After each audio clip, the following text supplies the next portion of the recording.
Qani o'zimni ol, birodar. Bismillah. Hazillashma, ro'zaman-ku. Uzr. Sen nimaga tutmayapsan? Yo'q, men ham tutdim 2 kun. Lekin oshxo'ram tutarmikda mani. Kasalmisan? Oshqozoningda yazvang bormi? Yo'q, Yoki hayz ko'ryapsanmi? nimalar deyapsan? Men shunchaki qornim ochsa qiynalaman-da, chidolmayman. Keyin darsni ham bilasan-ku, tinmay gapirish kerak, dars o'tish kerak, charchaysan-da odam. Hech chirigan ekanman. Birodar, Allohga osiylik qilishlik bilan faxrlanishingga nima sabab bo'lyapti? Nima deganing bu? Qanaqa osiy bo'lish? Ro'za bu tanlov emas, birodar. Allohning buyrug'i, so'zsiz itoat qilinadi. Sen o'zing ham tutmayapsan. Ro'zadorlar orasida bemalol ovqat yeb yuribsan. Gunohni ochiq qilishdan uyalmayapsan. Bu faxrlanish bo'lmasdan nima bo'lsin? Endi oshirib olma endi. Vaqti kelsa tutamiz biz ham. Vaqti keladi biz ham musulmon bo'lamiz degandek gapirding. Nimalar deyapsan? Bunaqa jiddiy qarab olmagin endi.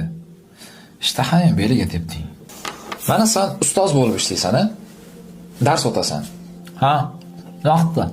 Shu ishxonaga bormasang, dars o'tmasang, shunda ham oyligini olib, men o'qituvchiman deb yura olasanmi? Yo'q, tentakmisan? Kimga kerak unaqa ishchi? Orqamga tepib haydab yuboradi-ku. Qani endi shunaqa bo'lsa. Bu-ku dunyo masalasi ekan. Biz e'tiqod haqida gaplashyapmiz. Bu dunyoga Allohga ibodat qilish uchun yaratilganmiz. Musulmon bo'lishning shartlari bor. Alloh va rasuliga iymon keltirdingmi? Namoz, zakot, ro'za, haj farz bo'ladi. Yoki bularni tark etib ham jannatni orzu qilyapsanmi? Ha, birodar. Aytyapman-ku, kelajakda tutaman men ham. Hozir biroz nafsimga qiyin bo'lyapti-da. Birodar, Alloh taolo aytadi, har bir ummatning ajali bor. Ajallari kelgan paytda 1 soat orqaga ham, 1 soat oldinga ham sura olmaslar.